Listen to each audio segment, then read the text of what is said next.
because I think sometimes it picks up because I have to put you higher. Can you just turn them on and off? That's what I did the other show. You want me to do that? Yeah. That's actually what worked best. Yeah, just keep them at the same level and just turn them on and off. Oh, well, what do you mean turn them off? No, I have to put it from 0. You can't turn them on and off. Once you're recording, it doesn't allow you to do that. Really? Yeah. That's what sucks. Is it because it's like static if I don't hold it? Then just turn them up and down. Yeah. I'm just going to put you on 0 to start. Yeah, because Dumb is they don't let you just turn on. it's so dumb. All righty. You ready to do this, Praino? Yeah. We got to get LeBron. No, we got to get LeBron, the mural, up on the. Yeah, come on. Get it together. All right. I see people are hopping in YouTube. We are officially live.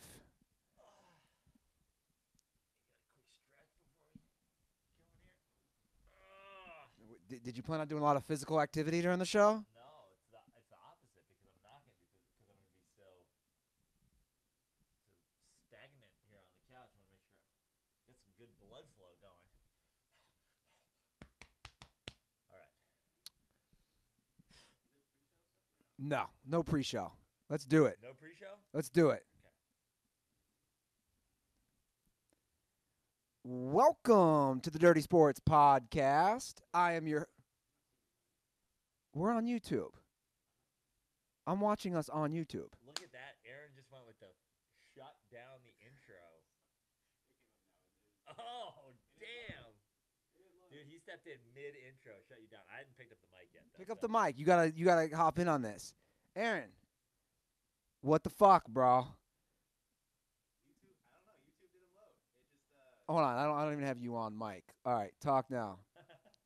See, got a little batting practice, guys. Yeah, I don't know what happened. There was no live video option on YouTube yet, and I thought, wait a second, is this not recording? So I thought, better play it safe and make sure we're recording before we do this. Better safe than sorry, I guess. Yeah. All right, let's try this again. Let's do it. Welcome to the Dirty Sports Podcast.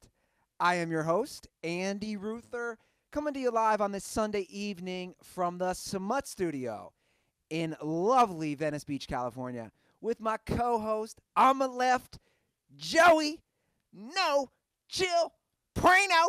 Hello, Andy. I invoked a little Dave Chappelle there. Yeah. Praino. I looked in the YouTube comment section. I have to briefly address this as we go live. Comments about my haircut. People already coming in with hot takes that it's bad. Look, man, it's just hair. But then I see someone who says nice. Guys, for the record. I mean, personally, I don't think I think it's hard to be as bad as lines on a white guy. Yeah. So, like, he fixed you as far as I'm concerned. That's what he did. Yeah. Trippy said come in. The lines are already grown in. I'll give you Trippy's like, I know you were doing this for the race, bro, but now come in and just be a regular person. Because this is not acceptable unless it's some sort of novelty marathon thing. Come in and be white again, bro. No. Me and we already got ideas. We already got ideas for future cuts. I'm not going to reveal them. Okay. Not going to reveal them. Praino, are you happy, though? You should be in a good mood. Should there's I been, be? There's been, yeah, because there's been so much discussion in the last few months and complaints about the weather in Southern California. All weekend, mid-70s, sunny, clear skies. Yeah, but I think I did this. I think I did this our last episode or 2 episodes ago. I already commented that the weather was back and I was feeling good. So yeah, it was a fantastic, beautiful weekend in sunny Southern California. I spent today working the Gays game as their social media correspondent. Shout out to the Venice Gays. They got their first win today. Shout out to Laz. Shout out to Lazarich. And spent yesterday down in the South Bay. You know, I love the South Bay. I've always been a South Bay fan. Spent the day yesterday in Hermosa. Lovely. I was in Hermosa this week, too. Great. Should hang out there sometime. We should. No, we shouldn't. We should. It's great. Yeah, maybe. Why not? It's wonderful down there. I love it. Yeah, our boy Chris Wild, South Bay resident. Redondo. Love hanging out with Wild. Yeah, I don't know if I can hang out with him anymore. That's okay. I don't think Chris Wilde and I have such a strong bond that I'm not sure your presence is needed. I'm just fucking around. Yeah. I thought of him. I was in Redondo. Don't think of him. How dare you? Okay. No, All I'm right. just kidding. So nice. Some nice little good weekend. You got some surfing in. Got a little surfing in, yeah. Been getting in the water a lot more. Got to get back to my fighting weight. Your roots. Yeah, and it feels good to surf, man. Surfing, it changes my outlook on life like entirely. As you have said, maybe I'm addicted to my phone. Can't bring your phone in the ocean. Love it. I mean, look at that phone. Look at Joe. Look at Joe's phone right next to him. It's like a dog, just right next to him. I usually put it on the stool, but the stool's a little packed. I turn mine off now. I say, this is my new thing. I saw that movie. I saw Lance Bass's new documentary. Turned it off. Turned it off now. I'm like, I don't need it. I don't care who's texting me, trying to call me.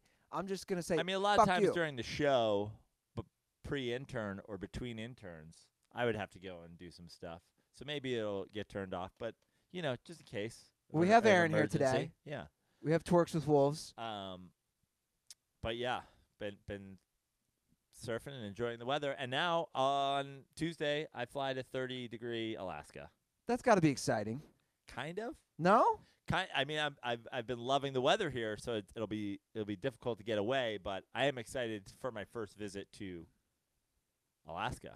Checking a state off the list. I was gonna say check states and ballparks. That's on my thing. I know, obviously there's countries in the world I'd love to explore as well. There's so many places I want to go, but it seems like all of the 50 states is something that you should do. I think that's an amazing bucket list thing that everybody should do. I'm all for that. So after I have Alaska, remarkably, I've still not been to Hawaii. I feel like Hawaii is going to be like California for me. Like, I feel like if I go to Hawaii, if it catches me on the right day, I might end up like moving to Hawaii. Yeah. I'm a little scared of it. A little scared of how much I'm going to like Hawaii. Hawaii. People I've talked about Hawaii, it's obviously absolutely scenically gorgeous, but I think sometimes people said you get like a cabin fever. Sure. Because you're stuck there. Yeah. I would have that. I love pineapple. I love pokey. I love surfing. I'd probably be fine. I heard in Hawaii you set that hinge radius up to 2 miles. You cover the whole island. I think the biggest thing would be I don't know if I could be where they film Magnum PI. I think that would probably ruin my day all the time. Just always going by the shoot. Some non-mustached Mexican guy playing Magnum PI. I'd just be like kicking rocks and stuff. Yeah, you'd have issues with that. I really do. I really do. I've gone in depth on it on other podcasts, and maybe this one even. Well, do you want to hop into baseball? We have baseball. Excuse me. We have baseball. Sunday Night Baseball just ended. Sure. We can hop into baseball. Then, of course, we'll be covering March Madness this episode. An interesting win total. The first NFL win total. Vegas odds has been released, and I thought there were some interesting ones. We'll cover that. DirtBall calls later on in the show, and all our friends in YouTube. So if you guys want to leave any comments here live on YouTube, we will be covering that as well. Okay, so Phillies just defeated the Braves 5-1. And Bryce Harper, he made it through his first series as a member of the Philadelphia Phillies. I believe, did he hit? He hit one tonight. Is that his second homer? I believe it is. Yeah. He's going to hit a lot of home runs in Philly. There was never a doubt about that. They're 3-0, swept the Braves. Philly off to a hot start at home. I wasn't a believer in the Phillies. I mean that's not really true. I didn't pick them to win the division. I am a believer in all the talent they have, but the Philly factor is a serious thing, and I don't know. I know the reports are that he was being booed. I watched multiple videos. Okay. So and was he being properly booed? I mean, there were some boos. So Bryce Harper was booed his first game. He struck out twice. Spoiler, Phillies fans, he's going to strike out a lot. Yeah. He does. He does. He strikes out a lot. He struck out in this game. Yeah. In the at-bat after he hit a home run. He's a fucking big swinger. He yanks his head. He swings on. The one thing about Bryce Harper, and I've said this to my more baseball savvy friends, he guesses a lot. Yeah. And that's how you hit balls really, really, really, really far, is by guessing where they're going to be and swinging really hard at that spot. And sometimes was that a connecting. diss at me, a low-key diss at my more baseball-savvy friends? No, just because what I meant by that is like when I talk to like the Tony Calabreses and the Andy Lazes, the whatever the world, guys who have faced like big, crazy hard pitching, like major league level pitching, the idea of guessing at the plate is, I'm sure there are a lot of people that are hearing me say that and know what I mean by it, but like on another level, like I've even asked those people, I'm like, is it me or is he guessing? Because you can be a big swinger, but the way he strikes out a lot and the way a lot of times he strikes out on, fastballs on the outside part of the plate, I'm like, how much is he guessing? And I'm saying I'm asking guys that I find more knowledgeable to the ins and outs of baseball than even myself. I think I'm pretty fucking knowledgeable, but I said to Tony, I was like, hey man, how much is he guessing? And he's like, probably a fucking lot. It's probably just his approach to hitting is he's a guesser. Sure. Which so yeah, I mean, Phillies fans, you're gonna get some strikeouts. So I don't know. Relax, I guess. I mean, come on, Philly. Yeah, but you know what I'm sick of, and I don't even think I have the energy after such a beautiful weekend in the sun here in California to properly, express my distaste for Philly fans, and I've done it so much on the show. I'm not sure we need it, but like I'm also so sick of the Philly fan response under every article or tweet. After they do some shit like this, we're like, typical media painting us as guys. You were booing. Yeah, like you're booing the first. Here's my thing. We were joking. You're booing. That's not a great joke. You're booing. It's the first. It's like being game. a 35-year-old man and be like, "Fuck your mom, dude." It's like, oh, it's kind of inappropriate. Like we're not 10. It's the first game. Yeah, it's the first game. Typical fucking shitty sports media. Saying we're assholes for booing. It's like, guys, you're trash. It's the same fucking thing over and over. Boston, you're racist. Philly, you're dumb fucking garbage people. Well, again, it's anything there's smoke, there's fire. It's the people who I was still getting into arguments last week with people about Michael Jackson. It's like it's the same thing. It's like there's so much evidence against Philly fans being trash. The truth is there. Yeah. And just like the truth is there that Michael Jackson slept with children and fucked them. It's just like there's facts. The Boston thing. It's like another guy was suspended. I think they said they suspended him 2 years, which is just like classic Boston. Instead of suspending him for life, they suspended him for 2 years from TD Garden or whatever for screaming racist shit at the Celtics fans. And then people put under it like Boston, most racist city in fucking America, like. And all the Boston fans like typical media painting us. It's like, guys, Bill Russell won 11 fucking championships there. He says you're racist. He stopped going to Boston. Can you imagine not going to a city where you're the most successful sports hero in their long and storied sports history because those people are racists? That's wild. Yeah, dude, you're racists. Philly, you're trash bags. Oh, who boo jokes people? Well, is that what the I don't know. That's why I asked you because you said you saw the video. I watched a couple videos. I saw a lot of claims that they were like, oh, it's like that's not a joke. I don't know if you guys like. I mean, let me put it this way. That's a whole other criticism, Philly. Oh, you guys don't even understand jokes. It wasn't. I raped a girl. I was kidding. It wasn't like what? It wasn't the entire stadium. Okay. But let me put it this way. I watched multiple videos. It was the despicable 40% of their fans? There was enough fans that you heard it, is my point. I saw different camera angles. Because then I saw articles being like, 2 people booed, stories blown out. Like, it'd be like a local Philly website defending themselves, saying like 3 people booed. I'm like, well, no, if 3 people booed out of 45,000 or 40,000, you wouldn't hear them. Right. I watched enough videos that you heard them. Yeah. It's not a good look. You heard. That's all I'm going to say. It's not a good look for Philly. Yeah. It's not a good look. But we finished opening series for most teams. Christian Yelich now has he's hit a home run. In every game. Every game. Yeah. It's a pretty short list. I think it's like 6 players have done that. But he's the only one who's been a reigning MVP to do that. Yeah, pretty fantastic. Guy's still seeing it really well. Obviously, he didn't have the best postseason, but he's obviously, he's coming off an MVP year, and he's hit his stride as a player. Fantastic. I hated Christian Yelich when he was on the Florida Marlins, but I've always liked his style of play. He just seems like a guy who loves to play baseball. Yeah. Great start. And in other baseball news, this is breaking news.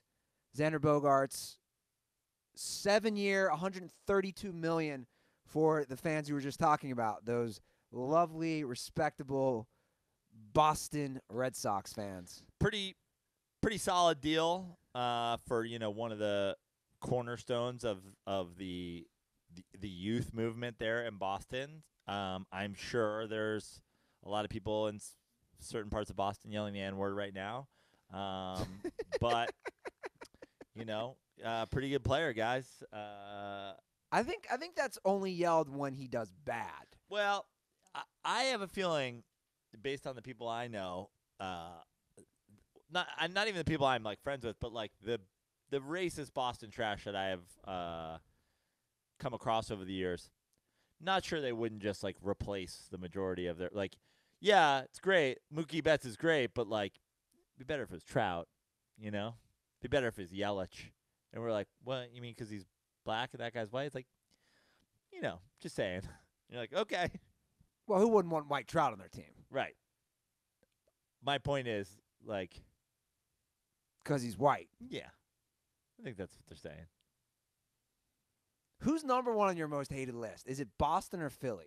It's gotta be Philly, right? I'm not a Yankee fan or a Jets fan, so I don't have to deal with the Boston.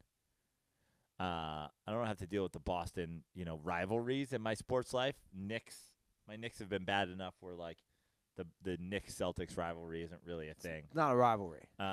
And so for me, it's Philly because I have dealt with Phillies fans and I have dealt with Eagles fans up close and personal.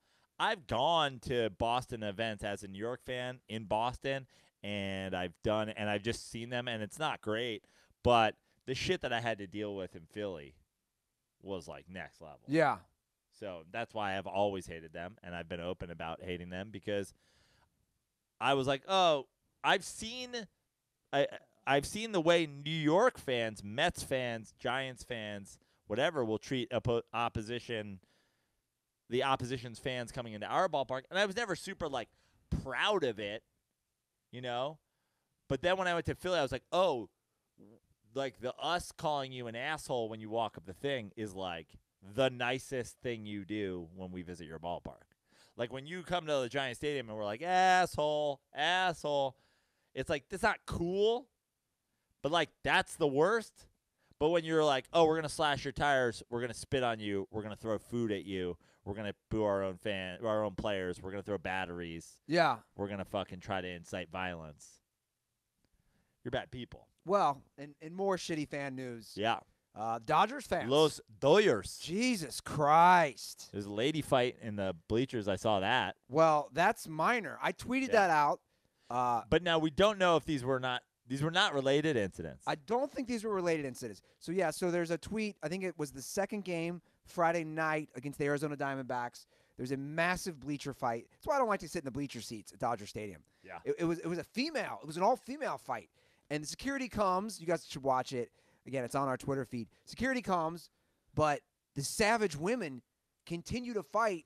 It's like you're trying to hold them back, and they keep fighting, keep throwing punches. But this is really bad. The other story is a man is on life support. Yeah. Life support after being severely hurt at an incident at Dodger Stadium. This was also Friday night. The thing about the Dodgers fans that I've noticed, he suffered real quick a fractured skull. Yeah, it's basically the same thing that happened to the fucking other dude, Brian Stowe. I mean, this is unbelievable. Now, obviously, that was a headline incident when it happened to Stowe. He was a Giants fan. I believe that was on opening day or like one of the. I think it was the opening series of the season, if I remember correctly. Yeah. And he got really fucked up, and he's been dealing with that. He's basically trauma. a vegetable. Yeah, his whole life since then. But the thing that throws and I'm not saying that this is better or worse, but something that I've always found remarkably fucking stupid about Dodgers fans, they fight each other a lot. Yeah. Like, it's not always like a, yo, fool, get out of our stadium. Sometimes it's like, yo, fool, you can't drink Estrella. Modelo's way better. And they're like, no, fuck you, bro. I like the Jalisco. And they're like, I'll stab you. And then they're like, kick each other's heads in. And you're like, guys, just, how about you just both have Corona? You know what I mean? Like, dude, I'll give them this. When the new ownership took over from Frank McCourt, they cleaned it up a lot. They hired way more security. You can't drink, which sucks, but I get it. in the parking lot? You can't tailgate in Dodger Stadium parking lot. They renovated a lot of bathrooms. You know, like they enhanced the lighting, especially in the parking lot. They did all these things to make it safer. But as a guy who lives in L.A. and goes to 5 or 6 Dodgers games a year, I see these stories, and the Reds are coming in town in 2 weeks for a 3-game series, and it makes me go, do I want to wear my Cincinnati Reds gear? You know what's so funny about the Dodgers thing too, and I've been open. I say it in my act before I do a joke about Latinos, and I've said it, I'm sure, a million times on the show. Mexican people are my favorite people. Yeah. Like, truly, in the whole world. But it is the Mexicans, and I'm going to do it this way. It is the Mexicans at Dodger Stadium that cause all the trouble. Yeah. But remarkably, it's not the people that you're going to stop with a wall. It's the fucking California Mexicans. It's like the people that have been here a while Yeah. who don't have Mexican accents. They have yo fool accents. It's like if the bleachers at Dodger Stadium was full of people who had crossed the border in like the last 5 years, it'd be like the most glorious place to sit in the world. They'd be like, I made corn. And you're like, why? Like, I don't know, because they let me bring in this hot pot, so I made corn, and I rolled it in mayonnaise, and there's all these spices on it. You're like, where'd you even get those spices? Like, I carried it in my backpack. My tia gave it to me before I left home. And you're like, oh, great. Bacon-wrapped hot dog? And you're like, yes. Thank you. Yeah. Also, we put up a wall at your house covered in beautiful vines while you were gone, and we planted roses. You're like, geez, now you're doing grounds work while I'm out. Yeah. Like, yeah. I know what you're saying. Instead, it's like the Donald Trump, like, rapists and murderers. Motherfucker, you're from Riverside. Yeah. You're a United States resident. Yeah. You're from Bakersfield. Yeah. You're from Inland Empire. Yeah. You're causing trouble. I get it. Yeah, man. But dude, like, this is awful. I mean, we're not talking fights. We're talking. I made a chimenea. You're like, what's a chimenea? It's like it's a pot that you can put fire in, and it's going to be great. You put it in your yard or whatever. Also, this hammock. I threaded It's a hammock. I threaded this while during 7th inning stretch. I made homemade hammock. I You're think like, great. I think I'm gonna basically have to boycott bleacher seats, though. I've never liked them. I've only gone to maybe 3 games in the bleacher seats. Is it because you're denting like spider sense, where you're just like always like Oh, yeah. worried somebody's gonna Yeah, elbow you? dude. I read that this guy had fractured skull, and I'm like, been there, done that. You know, I'm just thinking, I'm not handling this. Like, I know when the Reds come in town. So now this poor guy can't drink anymore either. Yeah, I mean, yeah, when the Reds come in town, it's a Monday. I believe it's a Monday, Tuesday, Wednesday series. I already have it planned. I'm going to go to the Monday night game, and the Wednesday is a day game, which will be safe and fine Yeah. because most people will be working. If you say so. Wasn't that lady fight during the day? No, it was a night game. Oh, was it? You're right. Both these incidences happened Friday night during the extra innings Diamondbacks game. Got it. So I will be going to those games, Praino, and I will be getting my tickets on SeatGeek. Use that $10 promo code and sit in the loge. Yeah. Avoid the bleachers. Use that promo code. Just get better seats where people are not getting stabbed to death. Well, and if you're down. SeatGeek. Life's an event. We've got the tickets to the area where you won't get stabbed. And it's a great ad plug right there. This guy's a professional on my left. If you want to go, especially that day game, like a 12:35 day game, Yeah. Wednesday. Always good to catch some Dodgers baseball. So DirtBalls, use SeatGeek. Download the app because you can use it for all events. Baseball, Final Four, NBA playoffs, sports events, you name it. And I love SeatGeek because like Joe was saying, I can look on the app. I can see exactly where I'm sitting. And for Dodger Stadium, I believe it does say this is the stab-free section. Yeah, they should add like a Google Maps kind of thing where you can like look at not just look at the view of the field, but actually look at the type of people that sit in that area. Like turn the camera. Oh, that's kind of that's the person who has the season tickets there. I'm gonna go for the low. Yeah, exactly. So best of all DirtBalls get $10 off their first SeatGeek purchase. Just download the SeatGeek app and enter promo code DIRTY today. That's promo code DIRTY for $10 off your first SeatGeek purchase. SeatGeek, life's an event. We have the tickets. Okay, let's talk some March Madness. We are down to the Final Four, Praino. It is. Let me see. Well, hold on. Let's see if you can I remember. can get this. Texas Tech, Yes, Tug Coker's Virginia Cavaliers, correct, Charles Barkley's Auburn Tigers, correct. and Michigan State Spartans after upsetting the number 1 overall seed. Who you said Duke was not Blue going to Devils. lose. I did say I was not going to lose. Spoiler, I still know nothing about college basketball. But what did I tell you? What did I say? What did you say? Michigan State, like everybody was butthurt about Michigan State having to be in, like now you're in the Final Four and you already beat Duke. That's the way I look at it. Yeah. This whole like, oh, we had to. All right, now you're a 2 seed in the Final Four. You've played your toughest matchup. Yeah. Pretty great, right? So Michigan State will play Texas so I'm Tech. taking now Michigan State to win it all. Yeah, they will play Texas Tech, and Auburn will play. Why is my mind going blank? UVA. Now, I know that I said Duke was going to win it all, and I was obviously incorrect. But I also always preface that with I don't care for nor watch college basketball at all. You verbally and physically at times attacked Tug Coker's UVA Cavaliers. You said they weren't going to win. I did. You said that they were a joke of an organization, I joke did. of a college basketball program. I did. That Tug Coker should probably be playing on the team currently. That's how bad they are and how much of a disgrace their offense is to Okay. Yeah. organized basketball. I mean, I don't know who I should apologize to. I guess everybody who cares about college basketball that I picked Duke. But you should definitely apologize directly to Tug Coker. Well, here's the deal with Tug. Tug will be on the show Wednesday night while you're in Alaska telling jokes. So Tug has prepared something apparently. He informed me today via Prepared text a message. statement? He has apparently pulled a clip. Wow. Like he went deep. I believe I will probably be wearing the L chain Wednesday night. Yeah. He is coming in hot, ready to. He's a Little Caesars pizza. He's coming hot and ready. Coming in hot and ready at a very good discount price, if I might Yeah. add. We don't pay Tug a dime.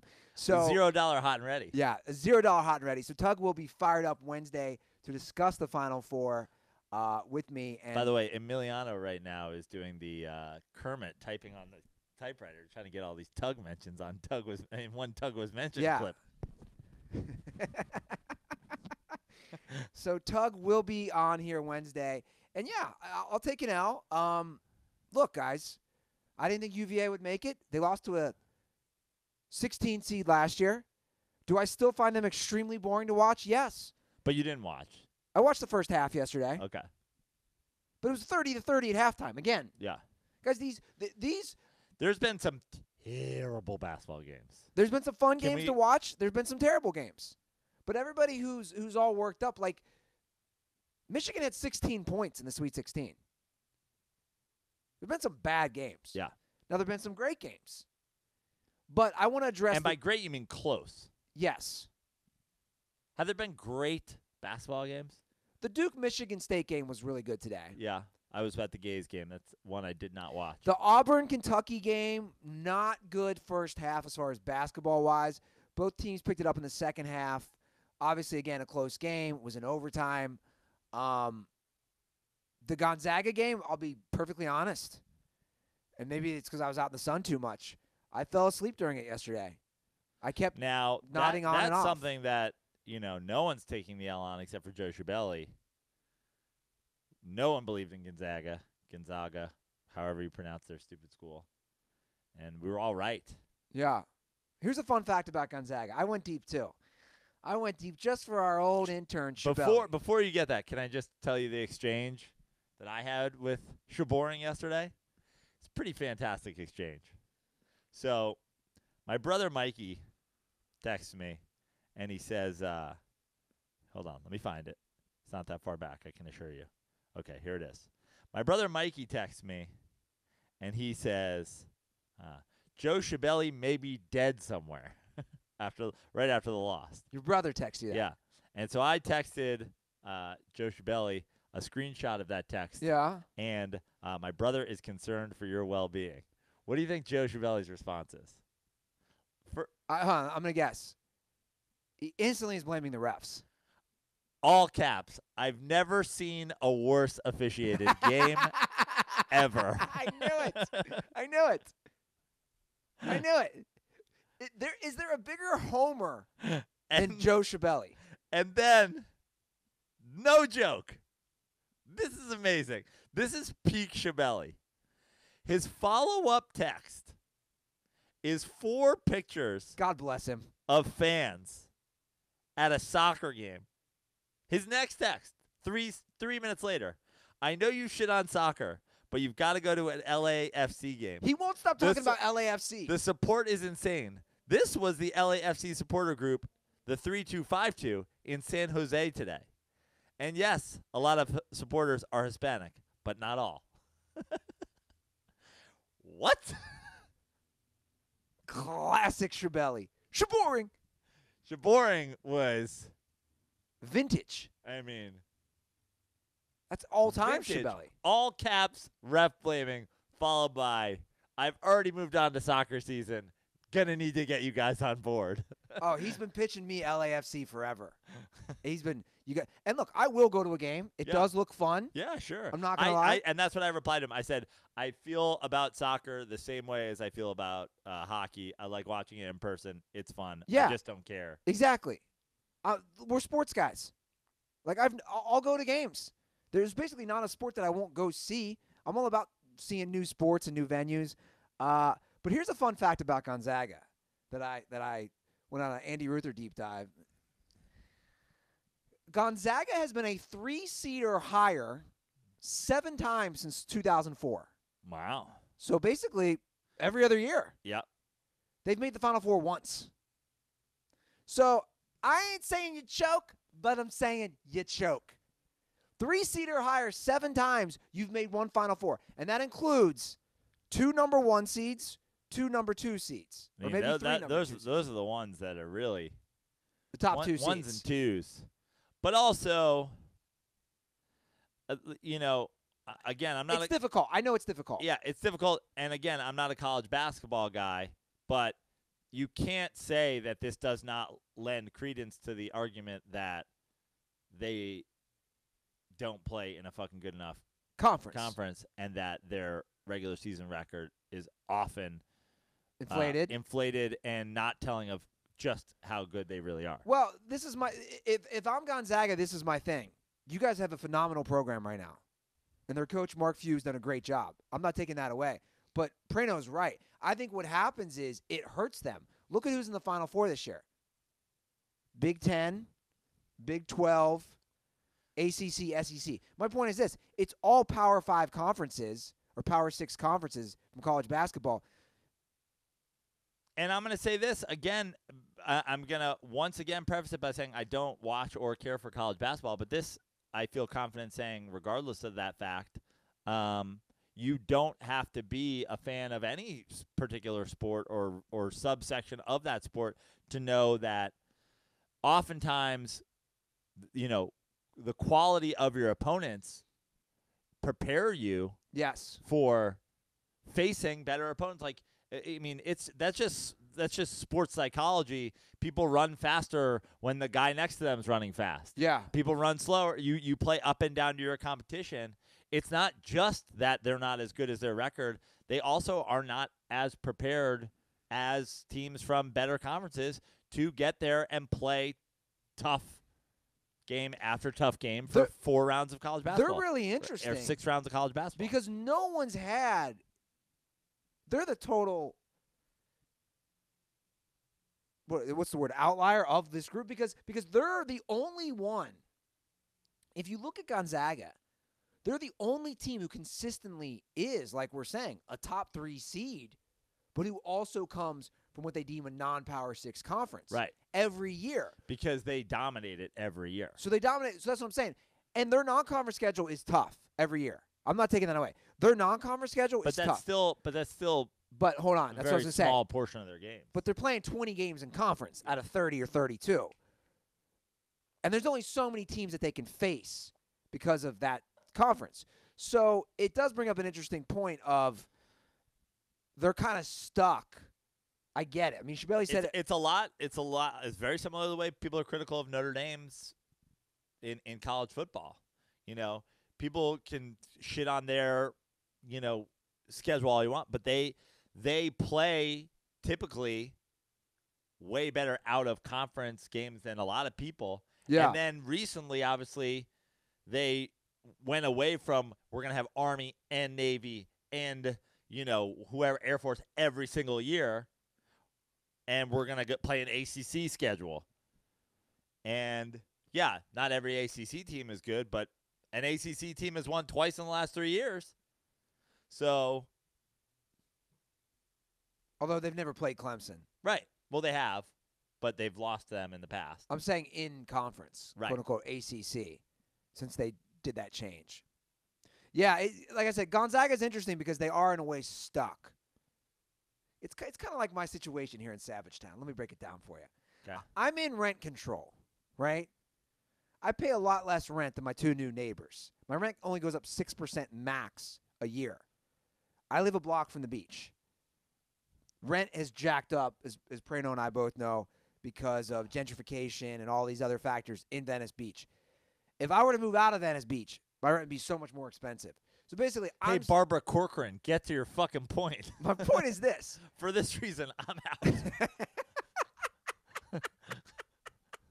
I'm stuck here until I basically make double of what I'm making now. Right. That's what I'm saying. Right. So Gonzaga is kind of stuck there until they get a football team and get a bigger school. So it ain't happening. So basically, Gonzaga, you are the Andy Ruther of the basketball world. Just saying. It's not a bad spot to be, but there is a ceiling. And that ceiling as a whole, because the neighbor above you also lives here for 30 years, and he's dead in his bathtub. And it's leaking through the ceiling. Gonzaga's upstairs neighbor is a man who killed himself in the bathroom. Is that the title of our show?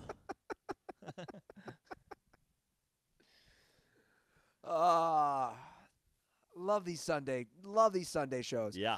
Okay, here's I've got so much sun. So much sun this week. I'm sort of loopy. Yeah, I try to get a lot of sun too, man. I had to put on a lot of screen though on that new shaved head. I didn't want to burn. Did you run today? I ran yesterday, but I didn't do a normal run. I did the push-up run. Tomorrow starts the heavy training again. I'm hitting the hills of Pacific Palisades.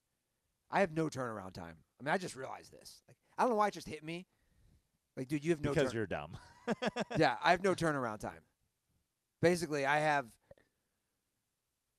3.5 weeks of hard training. Then if I want to follow Tommy Dewey's method, like a week of.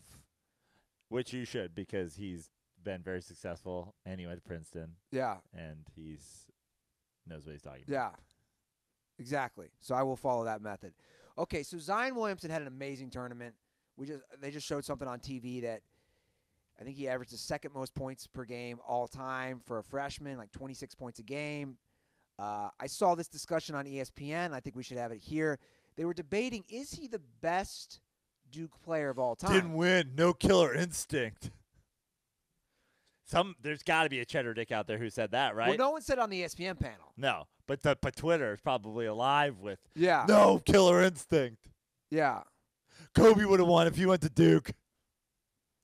So the Kobe airballed fucking his way out of a Utah Jazz series his first fucking year in the league. Or his second year in the league. The debate was, he sucks at life. Is he the best player to ever put on a Duke uniform? And I thought it was an interesting debate. I guess that depends on what that means. And they kind of covered it. Like Yeah. I thought Jay Billis made a good point. He said most decorated is Christian Laettner because of many factors. 4 years, Sure. won 2 titles. You know, he had 4 years of basically. I think Who's the best player talent-wise to ever come out of Duke, though? He said Grant Hill. I would agree with Grant Hill. Obviously, Kyrie's had a great career. A lot of them were having no problem putting Zion below Grant as far as what he brings to the table. Below him. Yeah. Meaning they don't think he's as talented as Grant Hill coming out of Duke? Maybe right below him or around him. Two totally different players. And Grant Hill did, what, 4 years at Duke? Yeah. Two totally different players. I'm going to take Zion from a talent standpoint. And Grant Hill, to me, would be, I think, the second most, in my opinion, based mostly on what he was able to do. But his skill set was pretty remarkable. He was one of the original point forwards. He was one of the original. He was sort of LeBron before LeBron. That's in terms of being a true. He would facilitate the offense. He was Rookie of the Year. But in terms of like outstanding. And maybe it's because of the players that were on Grant Hill's team when he was a freshman. Obviously, wasn't his big alley-oop when he was a freshman? Who's that? Grant Hill when he caught that alley-oop in the Final Four or in the final game in Well, they won the title his freshman year. Yeah. And I think that his memorable one-hand alley-oop, I think that happened when he was a freshman.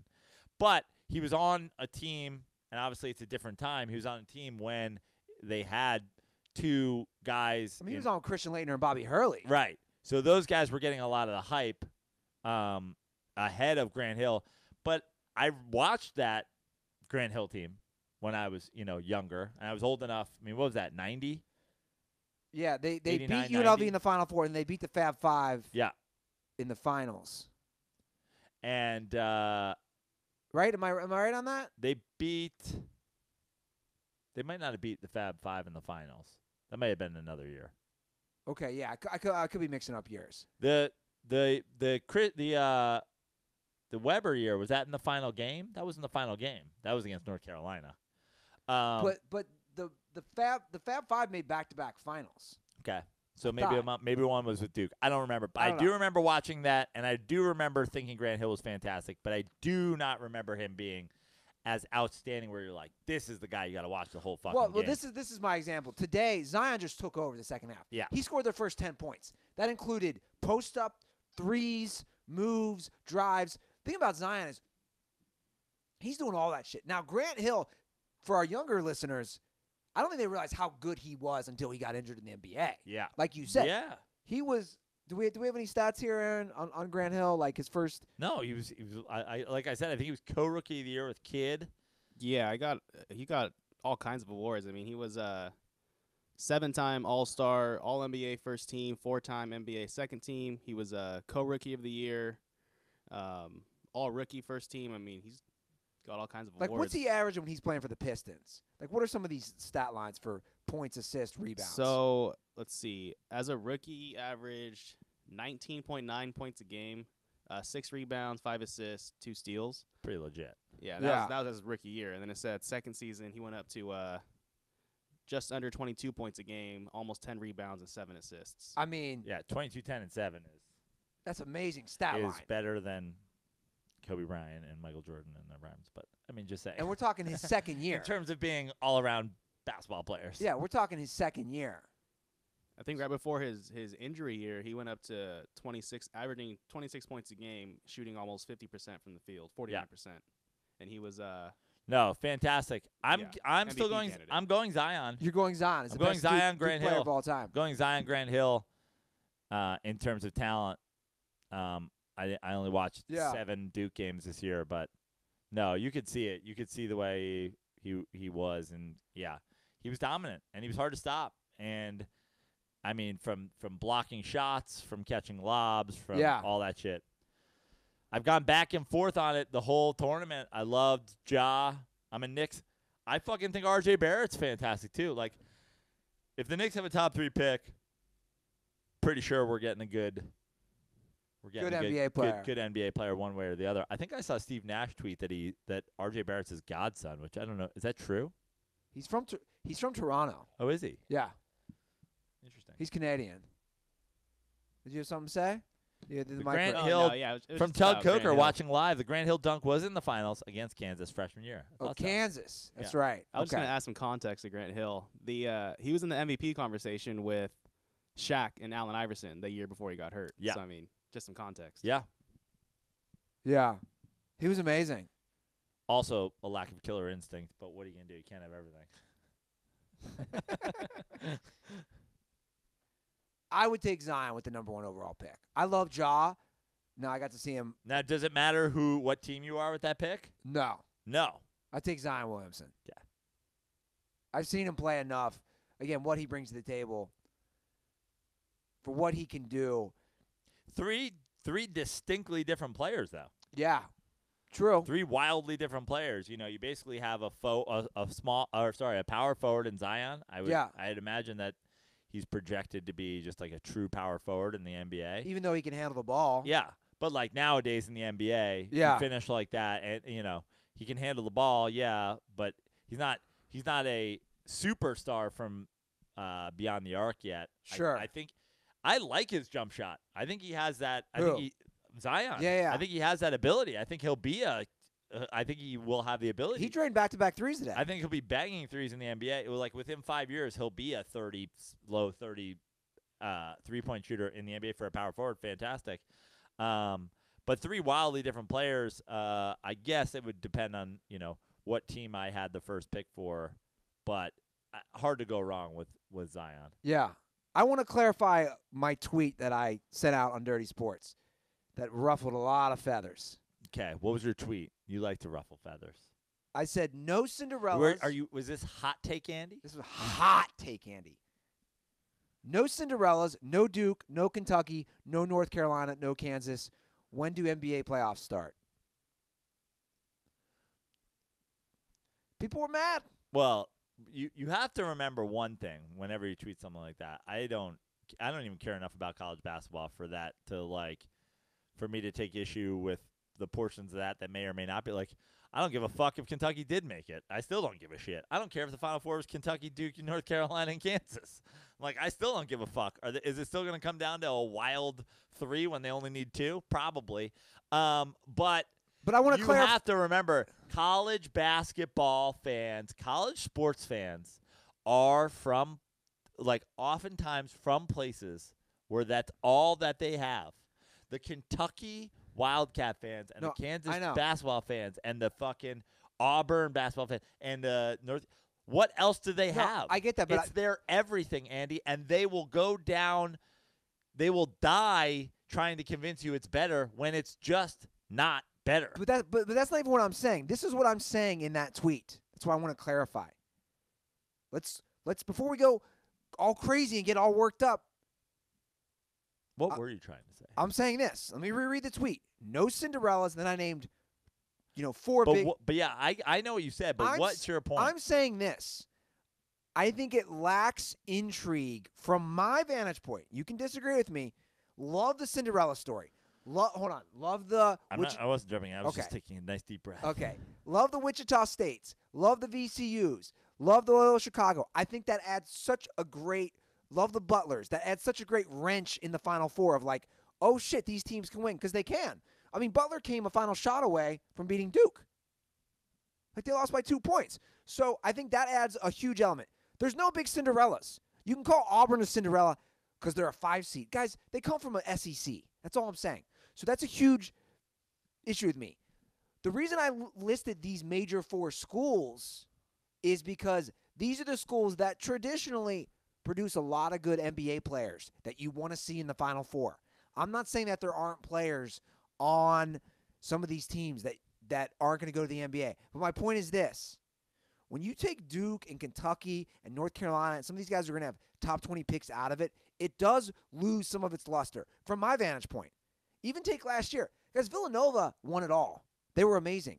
I guarantee you a Michigan State UVA I'm not saying they're not going to. championship game is not going to get a ton of high rating. But that's my It's not- point. I don't think a Texas Tech, Michigan State game or whatever is going to get a fucking pull a huge. But that's what I'm number. saying. Even though some of those squads have some players, like the reason I brought up Villanova had 3 first-round picks last year. My point is they were stacked last year. Not one of these teams that I'm mentioning has 3 first-round picks. That's all I'm saying. So Duke losing. Well, Duke does, but they're out. But that's my point. That's what I was, and I also tweeted out on my personal account. My point is this, guys. You can enjoy it. I'm not saying you don't have to fucking only want big teams like me. I'm not saying I only want big teams, but Duke has 3 top 20 players. I like seeing that personally. I don't want But you care about the NBA, which I do, right? I watched Duke basketball this year in the regular season and in the tournament because those guys are projected to be NBA players. I don't give a fuck about college basketball. Therefore, I will not watch.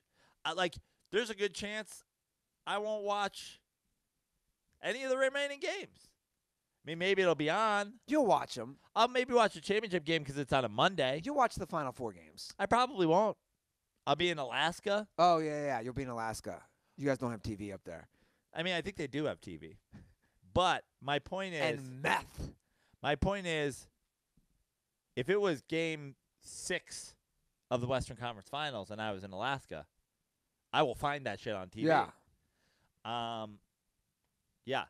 But college basketball fans don't care about the NBA.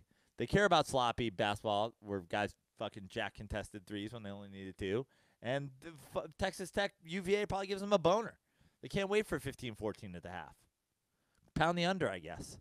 I don't know. Well, it's going to be Auburn. Who cares? Who actually scores a lot of points. Don't care. Against UVA. If you say so, Andy. Allegedly. To steal a phrase from Andy Lass. Actually, it's a Texas Tech. Don't care. I get it. You're going to be in Alaska. Yeah. Also, still don't care. You hate college basketball. I don't care for it. I just don't like 60 to 62 games. I'm not a fan of that. I do like to see some points. 60 to 62. Dude, I watched the Michigan, what was that? Texas Tech. The Michigan-Texas Tech game with, I'm still confused as to where Tug went to school or why he roots for the teams he does. Did Tug, why does Tug like Michigan? He had a Michigan and a UVA shirt on simultaneously. Because here's the deal. He was from Michigan. His dad went to Michigan? He lived in Michigan for a minute because I think his dad was in grad school at Michigan. Right. But then he grew up in Virginia. Then he went to William and Mary. Right. Then he transferred to Virginia. It's like it needs its own Wikipedia page. It's funny because I asked him about it, and he was saying he'd probably root for Michigan in a Michigan UVA. I was like, that's some Andy Ruther shit. You went to UVA. He's like, I know, but I think I'd still be for Michigan. What do you mean some Andy Ruther shit? Because you were like a Xavier St. Louis. You were a St. Louis alum rooting for Xavier in a Xavier St. Louis game. We talked about this. Yeah. No, I know. So a little different, but it's all right. If you say so. I mean, I grew up my whole life in Cincinnati going to Xavier games. And Tug grew up a Michigan fan until he was a UVA grad. Look, my point, back to my original point, I watched the UVA Texas Tech game at Busby's with on Santa Monica Boulevard? Yeah, with Tug the other night. And Tug just kept saying how happy he was because he was mixing it up with his homeboys. His crew was there, and he was watching college basketball. He loves college basketball. I like that Texas Tech Michigan game was basketball AIDS. Yeah. He wasn't happy because I missed. I'd rather on a scale of things I'd rather watch in basketball. I would actually rather watch Magic Johnson fight his red and white blood cells. He'd physically fight his AIDS. Too soon. Then watch. Too soon. That Michigan Texas Tech game again. Magic was at the game today. He gave a big hug to Tom Izzo's wife. Did you see that? You didn't see that. I didn't, but unless they had bloody anal sex. She's going to be okay, Andy, if that's what you're pointing out. No, I was not pointing out that he gave her HIV. First of all, he tests negative, allegedly. I was a little disappointed, though. Here I am seeing him so happy. He's at the Michigan State game, and I want to be like, bro, can we get this Lakers situation figured out? Like, what are you doing? Yeah, what is he? I mean, Lakers are a fucking disaster. yeah, we knew that. Total disaster. Well, there's no updates, right? Is there breaking news? LeBron's sitting out the rest of the year for health. They weren't making the playoffs. That's just a smart decision. Yeah. Did you see Bill Plaschke's hot take, which I quote tweeted on Dirty Sports? This is hot take. Bill Plaschke's hot take should be less vowels in his last name. Or less fucking consonants, I mean. Plaschke? This is the hot take. This is an LA Times article. The Lakers shut down LeBron for the season, mercifully, because he's been a complete bust. Wow. Yeah. You shouldn't be allowed in the sports media. He wrote an article for the LA Times. But now, at this point, he's doing the media version of like flying one of those planes over the beach with like a fucking banner behind it. Like literally, no one gives a fuck about your newspaper. The printing press that prints your newspaper can't believe that you guys are still doing this, and their business is going to collapse the second that you fucking give it up. No one. Like, this isn't a hot take. This is a fact. Bill Plaschke is less important than any of the three people in this show when it comes to sports media right now. Why do you say that? He's a hot take writer for a newspaper. Get the fuck out of here, bro. Cool. What do the hieroglyphics Egyptians have to say about the Lakers right now? You may as well be painting on walls in caves. When you're still writing for a newspaper, essentially what you're doing is like, there's a 75-year-old dude who's wearing bifocals who comes in and is like, Plaschke, give me a hot take and make it extra spicy. We're about to go under, you see? They're going to shut this whole place down unless you come out with a spicy take. And he's like, how about LeBron was a bust? He's like, I love it. Print it. Put it in size 40 font. I'm taking it to the press right now. And then he's taking metal letters and he's arranging them so that somebody can stamp it. I think people read it online. No one gives a fuck. I will guarantee you. Dude, he's on ESPN. He's on Around the Horn. Yeah, he's up. That's basically four guys see who can outspice each other with stupidity. No, Around the fucking horn. I agree. It's terribly produced. They should make the guys on Around the Horn hold a dildo when it's their turn to talk. They should when they unmute it, Plaschke should get a dildo and just be like, LeBron's been a bust. And Is it a dildo or a vibrator? Who cares? Okay, because the dildo wouldn't vibrate. I'm just saying. I know the difference. Plaschke. What a fucking douche. God, can you imagine? The worst part is, like, can you imagine that being your living? Can you imagine that was your thing? You, like, sat at home and you're like, honey, it's not going well. I write for a newspaper. She's like, say something super spicy. Just say some stupid shit that people hate. LeBron can't read. And they're like, a little aggressive. Maybe not that he's illiterate. He's a bust. We can run with that. We can run with he's a bust. LeBron smells like feet. Whoa. What is this? Focus more on the basketball. He's a bust. Yeah, that'll work. Plaschke. Print it, see? People fucking eat it up, man. People are fucking stupid. I agree. I completely agree. I mean, he's getting TV time. It's wild. It's absolutely wild. We got to talk about Porzingis, Praino. This is my last. I did it on purpose. This is my last wear. My Porzingis socks. I'm wearing socks with an accused rapist on them. He's been accused of rape. The hard R. So many. He's been accused. I do want to just say that because we live in such a fast age for everybody to blame and throw the guilt, especially with social media. He's been accused. I mean, look, a lot of thoughts, a lot of emotions came through when I heard this. One is like, I almost don't believe that this is true because it's like the Knicks, but like the trade, and honestly, the people that defended it at the time, I was like I'm just gonna refer to them as Plaschkes because that was such a terrible take. I didn't understand it at all. Yeah. It made no sense. Hearing the news I was like, oh, they must have known. Yeah. They must have known, right? Because that's the only way it finally makes sense. They must have known. They have to have, right? Because like it's like a story that it's like this basketball mystery that's finally solved. The Knicks gave away Kristaps Porzingis in a salary dump, even though he's a 7'3" shot blocking 3-point shooting unicorn. They got back Dennis Smith Jr. And I still don't remember what like that and like what they get like a second round or something like so ludicrous that like I give the credit to the New York Knicks, but they have to have known, right? Well, this is actually they're saying it happened the day he shredded his knee. The day he tore his ACL. The day he shredded it, not the next day. He tore the same day. He tears the knee, then he rapes somebody. God damn.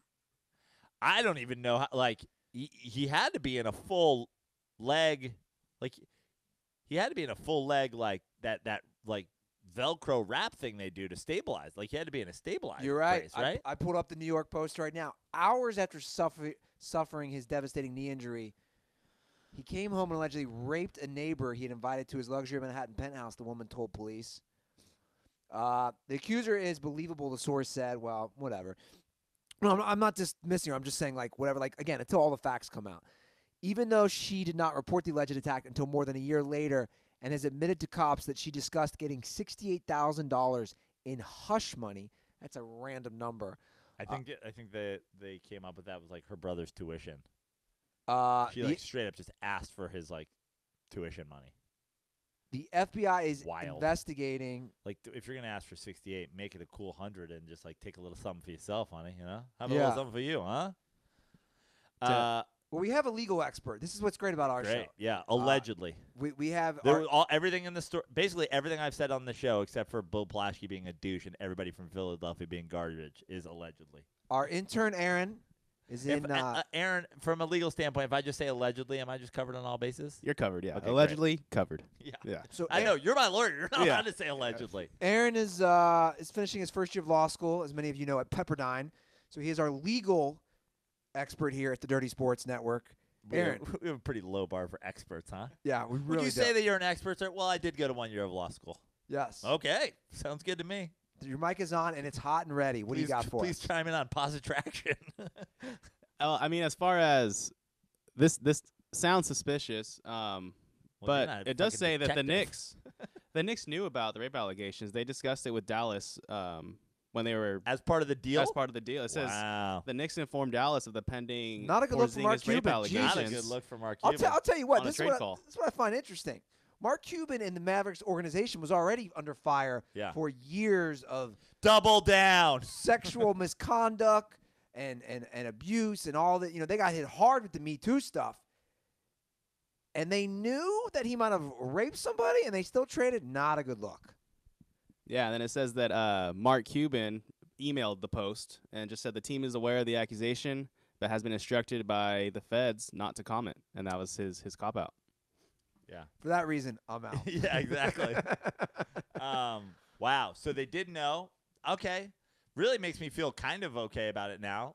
Yeah, right? Kind of. It's gotta. I mean, unless he's found innocent and then just dominates the NBA. Like, it sucks, but you know, it is what it is. I gotta read a comment from YouTube. But you read that first, then I'll give you some.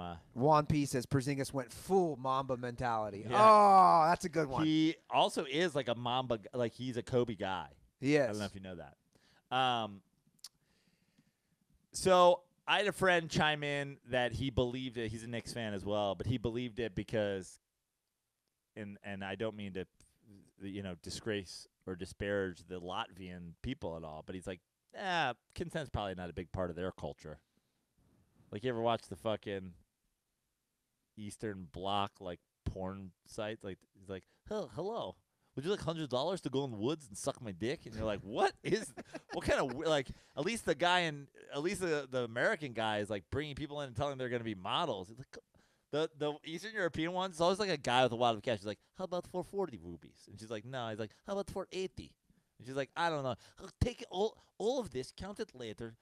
Suck my dick behind dumpster. And the girl's like, okay. And you're like, all right. This is a weird, crazy porn that's just like sweaty money bartering. But with the torn ACL, like you're saying. I also saw a great joke, I think, on Twitter. Could have been some other 7'3", 210-pound like guy in a fucking knee bracket. That's funny, and Yeah. also too soon. Yeah. Wow, unbelievable. But yeah, like, how does he hold her? I mean, whatever. That's just some Dr. Octopus shit. She tries to leave, and he's like, get over here. Some Mortal Kombat shit. Yeah. Just using his fucking Plastic Man arms. Keep her in the room. This will be He a wraps her really. up like she's a fucking tree in Wizard of Oz. This will be a real. I am Groot. This will be a real interesting case when it unfolds. Yeah. The day of the ACL, that's really throwing me off. Yeah. Zinger. Damn. Rip Porzingis. Yeah. And again, the Dallas Mavericks, not a good look. Jesus, guys. I mean, like, Unless they know. again, I'm going to say this again from the same way. It, like, finally makes sense. And maybe they were making a deal on, like, okay, what are we giving up? Dennis Smith Jr. and a fucking second rounder? What if he's found innocent? Like, if finally, by the way, that's why you should just kill yourself if you were ever like, no, well, the deal kind of does make sense from a financial standpoint if you're like, look at it. Like, no. There was something, there was always something that was super fucking weird about it. And now it turns out it's because he was being accused of rape. Yeah. It was never a good deal. If you convince yourself of that, you know nothing about basketball. I said that when it happened. Yeah. Oh, Dennis Smith Jr., nice piece. Are you fucking insane? You go, Dennis Smith Jr. and the guy that they're trading him for might have raped somebody. You're like, now this deal makes sense. But, shout out to the Mavericks, I guess. Not a great look, but also, we took a shot, Maybe we got a fucking unicorn. Found not guilty because she's accusing him of doing it the day he shredded his knee. Try selling that to a jury. Yeah. Because you're hobbling, right? Like, when you shred your Hobbling, knee. he's 7'3". I'm telling you, he must have had his knee in traction, basically. Yeah. Wild stuff. Wild. Man. It's gonna make for a fucking crazy episode of SVU. Yeah. Who do you even get to play him? I was just going to say, who's acting? CGI? Who's acting? Who's acting? You get, like, Tug Coker and, like, on Tommy Dewey in a trench coat. I don't have to rape anybody. I don't need to.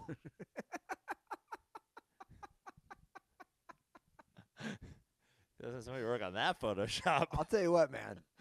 That's going to be. Tommy Dewey plays his legs in traction. It's going to be a great. Tug just plays the top part. That's going to be a great the top part of Porzingis. episode on season 3 of Now We're Talking. Spiky hair. Why rape someone would I? I don't need to. They just Eastern European his lines. Like, we already have this episode written. Get us the same guy. Rape someone? No. I don't need to. I play for Knickerbockers. I don't need to. Again, I mean, Tommy Dewey already has a deal with NBC. I'm just saying. Yeah. Make this happen, guys. Yeah. Exactly. Again, why I love these Sunday shows. Completely out of control. Okay, before we do dirtball calls, the early NFL projected win total. The Vegas win totals. By the way, Greg Popovich is losing his mind here. Yeah. Was released. And I'll tell you what, Praino, if you look at these, No one has that many wins. I know. I did. That was a strange thing when I had a very, very brief look at it. I didn't look at it the way you're looking at it now when they were all listed. I saw, like, the betting sheet. I saw a photograph of the betting sheet. I only saw maybe 2 or 3 teams that had, like, double-digit win totals. I think it was like I think I maybe saw, tell me if I'm wrong here, I saw Patriots 11, Kansas City 10.5, Saints 10.5. Was anybody else at 10? So it goes team? It goes Patriots. This is the current projection again. Just the current one. This is going to change. How are the Patriots going to win 11 games after losing the GOAT? Patriots 11, Chiefs, Rams, and Saints all at 10.5. Sound. Sorry, fart sound. Sorry, Chiefs, Rams, and Saints all at Rams, 10.5. right, correct, Rams. Chargers at 10. Okay. Bears at 9.5. Colts at 9.5. Eagles at 9.5.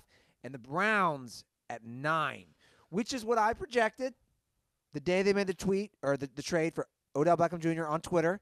By the way, this Porzingis thing was like, when I saw it, I was like, did Odell rape somebody? I was just going to say. Literally the second thought I had, I was like, oh, maybe Odell raped somebody. Now I get it. Maybe that's it. Maybe he's murdered somebody, and they know that the body's buried somewhere, and they haven't. That would explain it. But these win totals are all very low. Yeah. Browns, Packers, Steelers, Vikings all at 9. Then we go Cowboys, Falcons, Ravens, Seahawks, Texans, all at 8.5. So that's basically like half the NFL. The last 3, for anybody who cares, or the last 2, I should say, Cardinals and Dolphins are projected to win 5 games. So there is no love for Kyler Murray if he's drafted first to the Cardinals. And there's no love for your boy Ryan Fitzpatrick, the Dolphins. They're at 5? Right now. Ooh, I'm taking that one. Oh, I smell another dirty sports bet. Oh, yeah. I'm taking Dolphins with Fitzpatrick over 5. But the Browns are a favorite to win the division. I like Browns over, what are they, 8.5 or 9? 9. They're over 9. I don't know. Over 9's tough because you think they're going to win 10 or 11. Well, I'll still they won 7 games last year. Yeah, I'll still probably take them over 9. I don't think I'll make that bet, but if I had to, I'd put it out. My Giants are at what, 6? The Giants are at 6. 6. You know a bet I'd want to do with you? What's that? I don't know if I would do it with you. I'm saying that you should do. The Giants win more games than the Browns this year. I think that's an interesting bet. I don't know about that. I do not have faith in this Cleveland. Where I'm telling you, we all know I've been wrong a lot lately. But that's the understatement of the year. That's like saying thinking about Porzingis raping a girl is kind of awkward. Again, I tweeted out the Browns would win 9 games. Vegas said it at 9, so I was at least in the right sphere. Dude, you never know with the NFL is so tough to predict. Yeah. In my opinion, it's the toughest sport to predict. It really is. I'll tell you one. The Chiefs not having as high a win total as even like the Patriots is wild to me. Well, we also don't know what's going on with Tyreek Hill. Oh, are they counting that? Yeah. I mean, guess. I assume they're counting that. Well, they've also got to be counting that for the Browns, who will pick him up immediately, right? The Browns, I don't know if you heard, have already tried to trade for Porzingis. Yeah, really interesting. They're like, he'll block field goals. I do not kick field goal if I were you. I'll rape this ball. This comes toward me. He's doing the Matumbo. Yeah. With the fucking footballs. Guys, I'm not even jumping. I just have arms up in air. I can't because I have shredded knee. I know you say, how can you rape somebody with shredded knee, but you can't jump? Well, she was not very tall, and I did not need to jump. Unbelievable. All right, you want to do DirtBall calls? It's been a minute. Before we do that, though, Praino, I got to remind everybody, baseball is officially here, and you and I have been playing some fantasy baseball on our draft app. I love draft. I'm a big fan. You are. So am I. I never knew what to make of the daily fantasy thing when it first arrived, but gotta say, big fan of draft. Big fan of the draft app. Love it for baseball. I specifically love it for baseball. Yeah. I don't want to take away from draft and what they do in all their other sports. Sure. I am obsessed with playing baseball on draft. Yeah, because you don't have to do trades, the waiver wire, Yeah. any of that stuff. That's what they make it very easy. It's real simple, as Andy Ruther would say. It's really simple, guys. So download the Draft app right now. You can just search Draft in your app store or play from your computer on draft.com. This year they're running a $100,000 best ball championship. Draft the best team, and you could win a piece of $100,000 in prizes. All new players, this is what the most important part is, guys, get a free entry into a best ball draft when you make your first deposit. So drop that first deposit and use promo code DIRTY. That's DIRTY. Just search Draft in the App Store or go to draft.com and come play for free with promo code DIRTY. And I'm working on it. I apologize for the delay. I'm working on, again, getting us our own Dirty Sports League on the Draft app. But in the meantime, while Andy's working on that, just go on and challenge us. Yeah, challenge us. To, head-to-head. Drop promo code DIRTY in that first deposit. Okay, let's throw on the headphones, fellas. You already got them ready? We have a lot of calls. We're going to catch up. Catch up on the dirt balls, see what's going on in their world. What do you think that is, Praino? What's going on in the dirt ball world?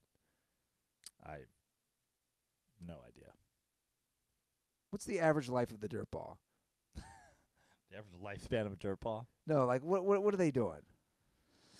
I mean, I hate to classify all dirt balls. I hate to lump them all together because I've met so many different dirt balls from such wide-ranging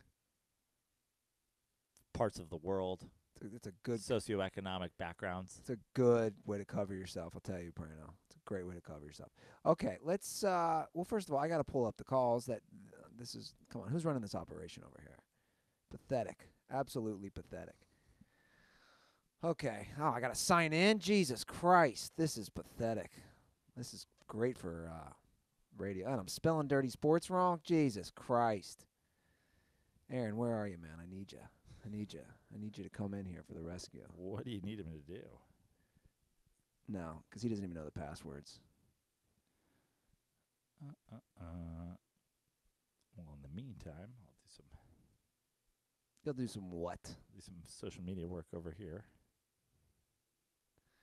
Okay, we're finally logged in. So I think we have 6 calls today that we're going to get to. And let's see what we got here. We'll start with this one.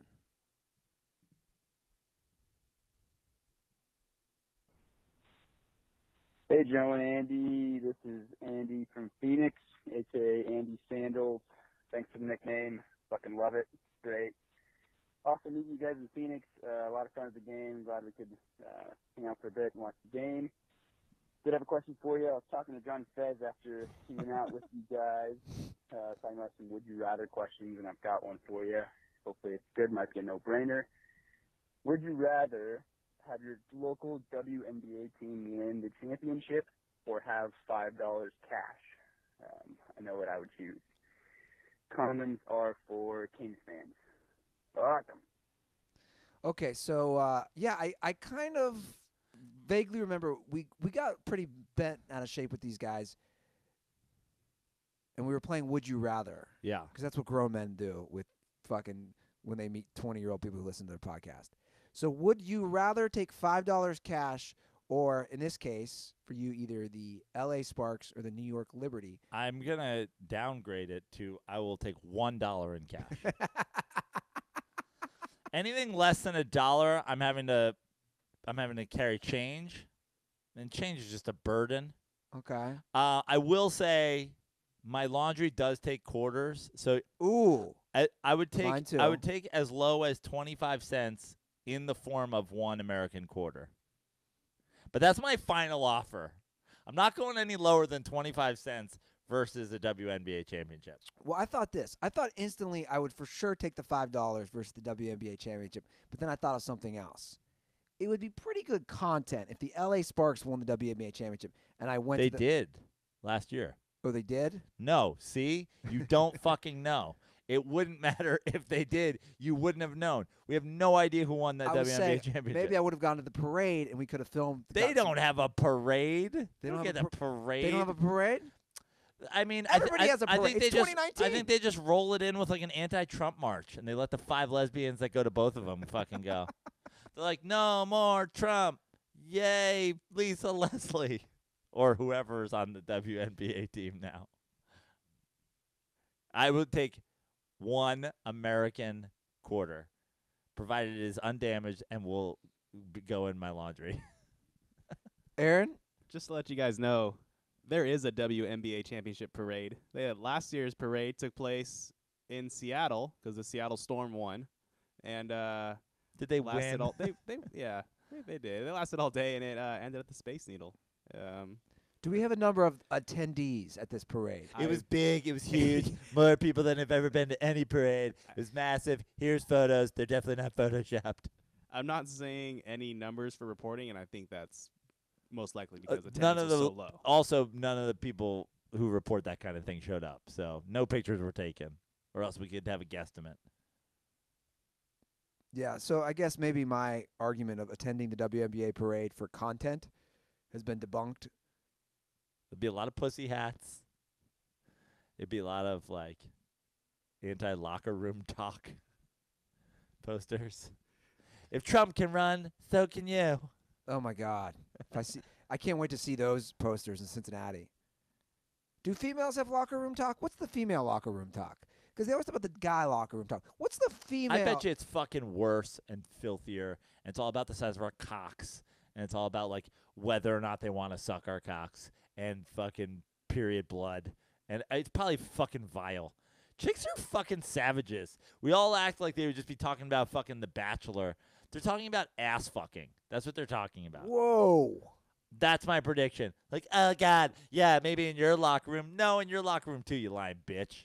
Well, first of all, our locker Cardi B was fucking drugging dudes and robbing them. We act like fucking this Yeah, I shit know. didn't happen. I know. That fucking chicks don't do this shit. You know what's funny about the Cardi B thing?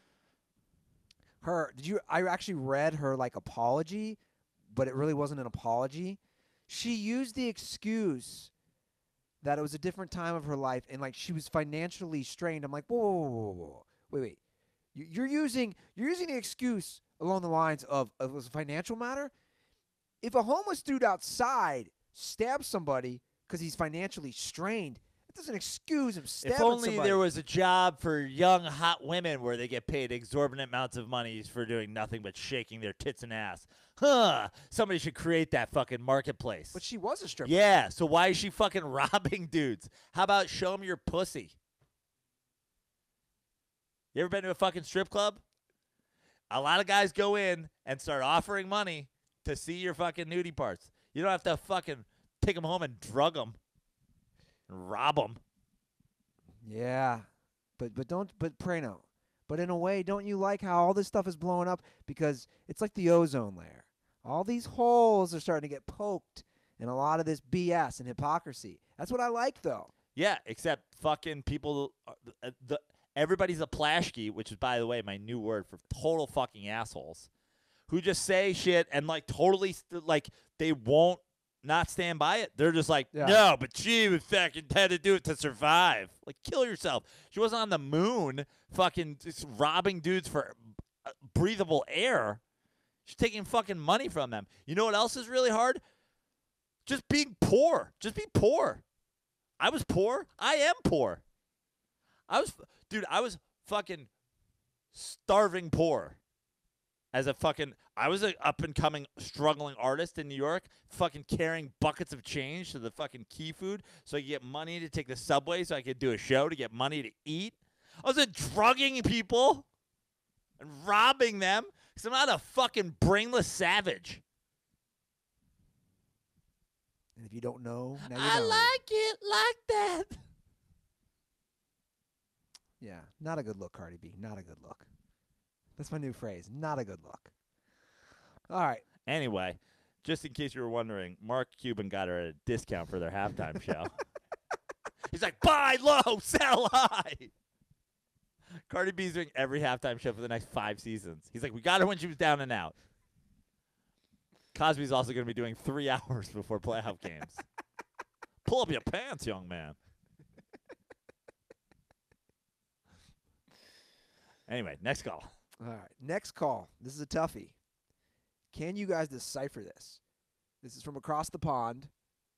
I've listened to it 4 times. This is like almost going to be a new game.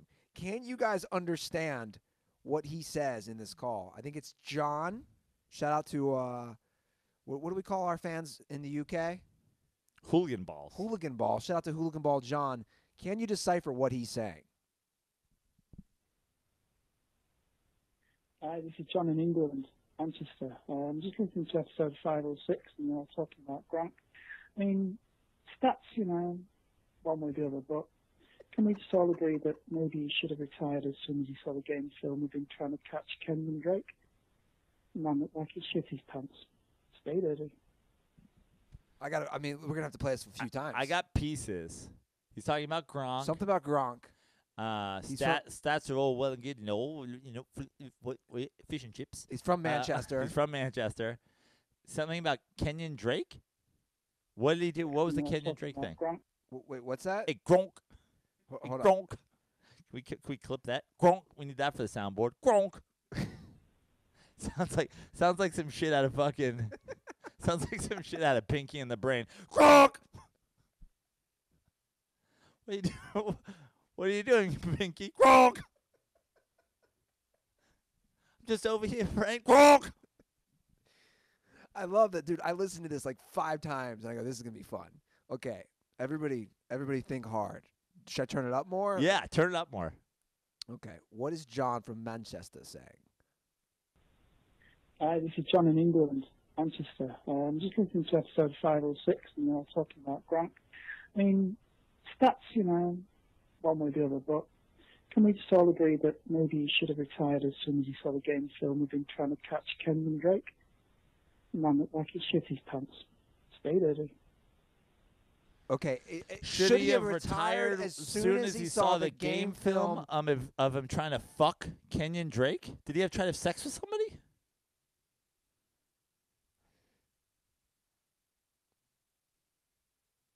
Aaron, are you picking up on something? I just heard. Did he say shit his pants at the end? Yeah. Should I give it a third time? I think we're good. I'm not going to figure it out. Certainly not for sure. I think it's subtitles. I mean, this is unbelievable. So nobody knows what he's saying. Something about Kenyon Drake, and he should have retired when he tried to shit on him. I don't know. Yeah, it's a tough one. When he tried to tackle, is that what he says? But he's not tackling. I don't know. Fucking, you gotta love the dirt balls. I know what it is. What? It makes sense now. Okay. He's talking about that Gronk should have retired after the Miami Dolphins crazy end when of the he tried game to play tackle and tackle Kenyon Drake. Oh my God, Aaron. He got it. Not only is our legal expert, he is Crack the code. He knows the colloquial language of Manchester. Now try to figure out what Plaschke was saying. That fucking idiot. I love that Aaron figured it out. Unbelievable. Okay, let's get to another call.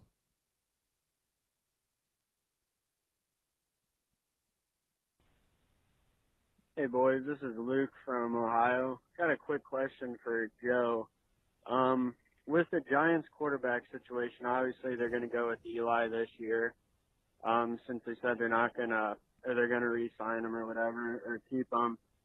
What would you prefer them to do? Would you maybe want them to try to bring in Josh Rosen if he's actually up to be traded for, if the Cardinals are going to take Kyler Murray, or would you maybe want them to draft Haskins or one of the guys in the draft this year and have him sit behind Eli for this year, possibly next, or take over for Eli halfway through this year? Or would you want him to wait for next year when they could get a guy like Tua from Alabama or the guy from Oregon who seems like he could be a hell of a quarterback in the NFL, but still got to wait and see? Or would you even want him to wait and just completely tank and wait until Trevor Lawrence, the quarterback from Clemson's, able to come out and people are saying he could be the next greatest quarterback in the NFL?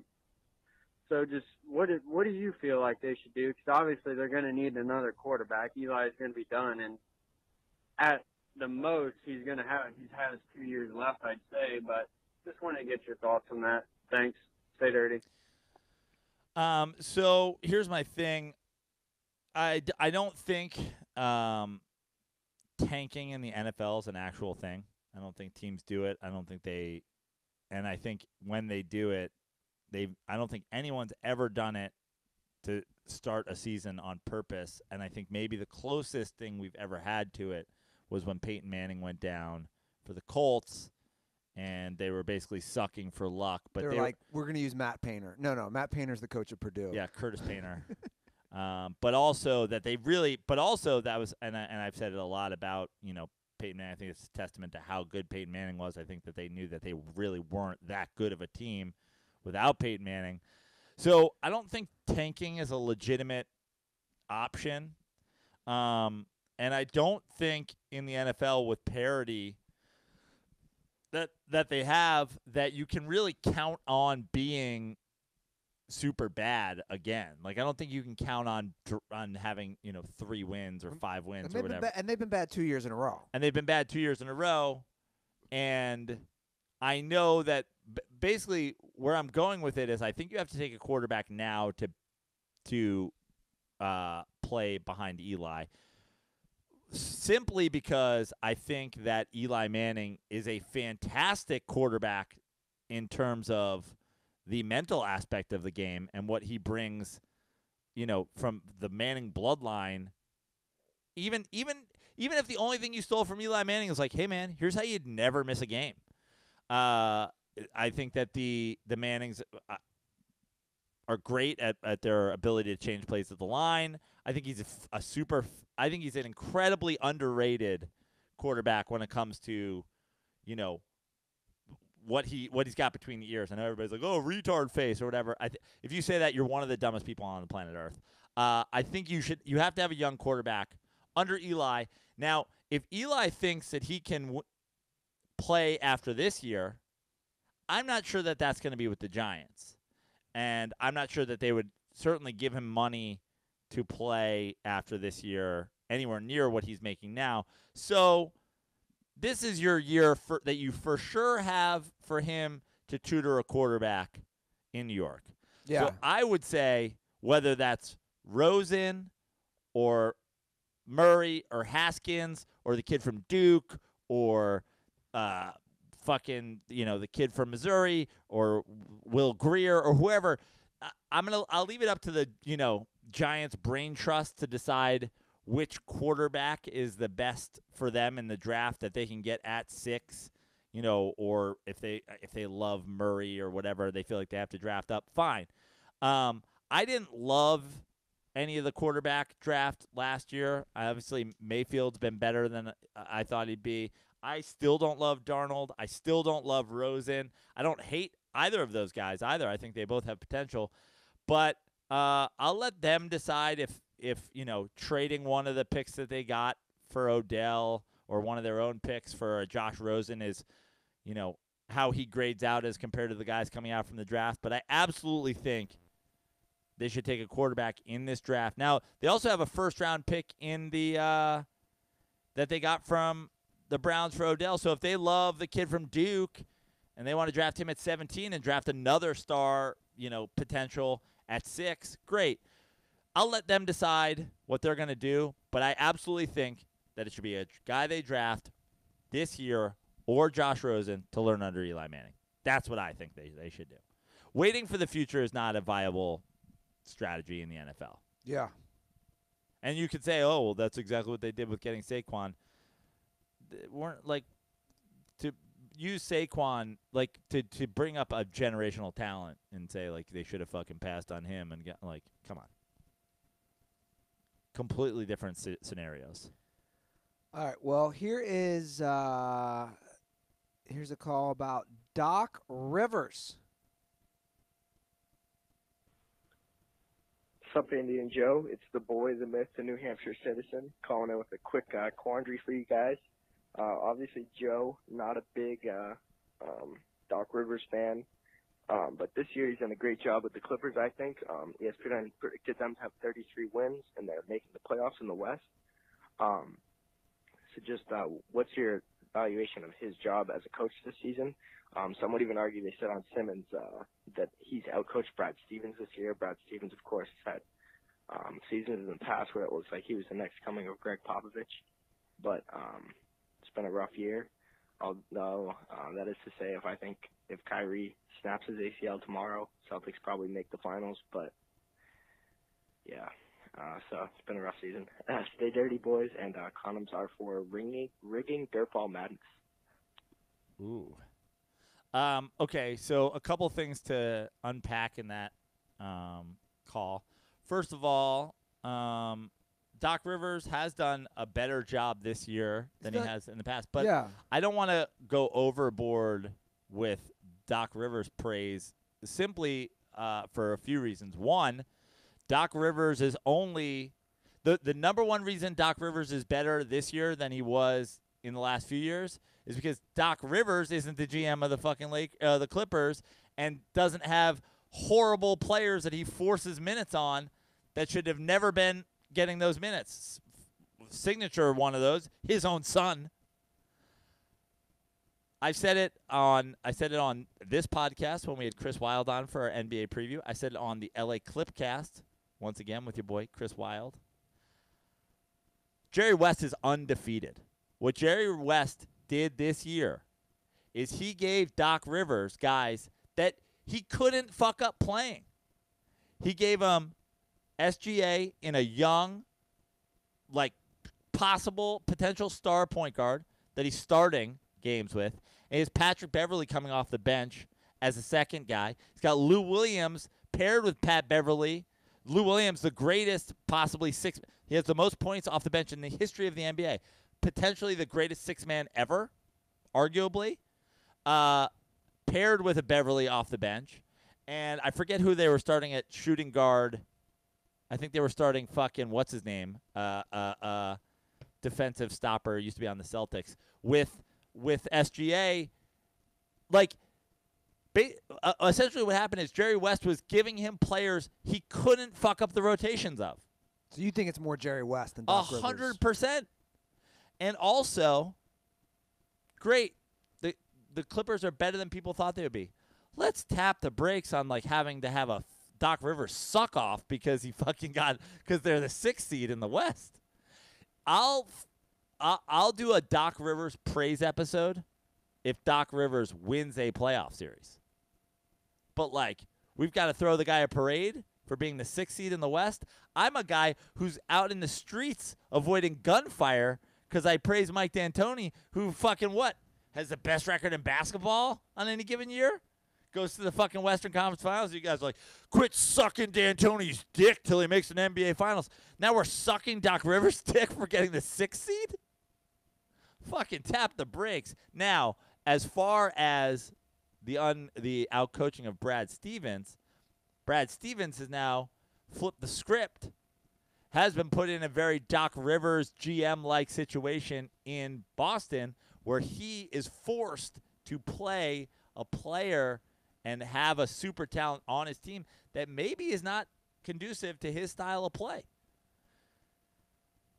I took a fucking shitload of heat saying that the Celtics were better without Kyrie Irving. And again, I'm not sure that the Celtics have a better chance to win an NBA championship with or without Kyrie Irving. I don't know. Kyrie Irving's a fucking fantastic player. You'd want him on your team rather than not have him on your team. But they were better last year without Kyrie Irving. That's just facts. This is not an argument.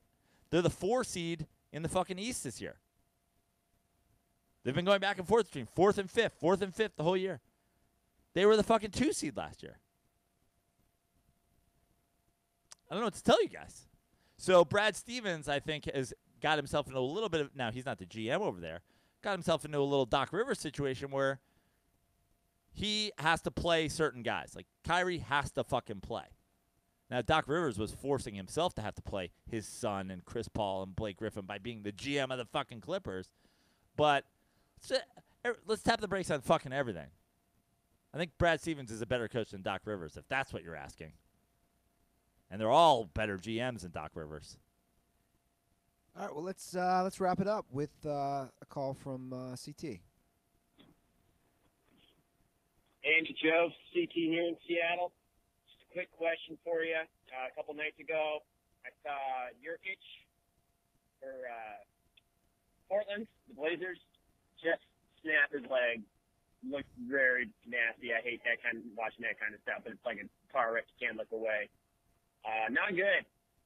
But what's the worst injury in sports history that we've seen? Like, I know there was some guy that died during a football game, but that was like in 1918 or something. That didn't really count. But like I think the one that comes to my mind is Kevin Ware, the Louisville basketball player, where his like foot was falling off, and you could see like his tibia bones or radius and ulna bones, whatever those bones in your leg are, just like right there. That was straight nasty. But guys, yeah, what's the worst injury in sports?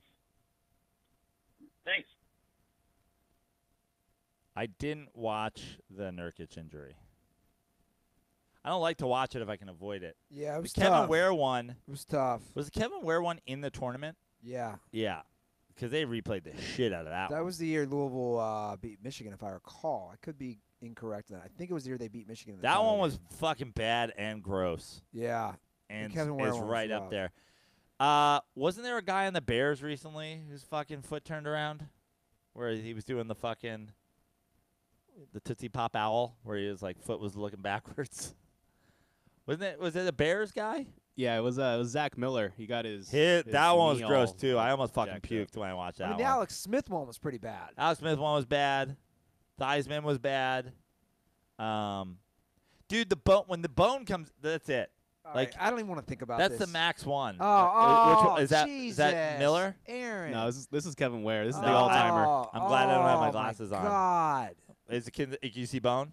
Yeah, the bone's out. Yeah, completely. I'm glad I don't have my glasses on. I get so. Savage. Here's my answer for this. It's just max. That's like when your bone's out. That's the grossest it can be. So, everyone where the bone came out is tied for one. They're all tied for first place. Once your bone comes through your skin, you share the gold medal for grossest injury of all time. That's my official stance on this. But I mean, let's be real. All these injuries. Yeah, my bone was out, and now my bone is out again, and you're going to suck it, or else you are going to die, you sex slave whore.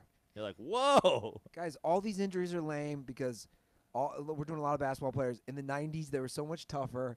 Bill Laimbeer actually broke he was holding his femur in one hand, and he continued to play a full playoff game with the Pistons against the Bulls. And not only that, he used it as a weapon against Michael Jordan, who, I mean, forget the fact that he was being hand checked the whole game, Yeah. but femur checked. He was. They didn't change the rules of femur checking until 1996. In fact, a little known fact about that game, Laimbeer then left the old Palace at Auburn Hills and then went and played racquetball and used the femur to hit the ball. A lot of people don't know Yeah. that Vinny the Microwave Johnson was using yeah. Bill Laimbeer's femurs like they were nunchucks. Yeah.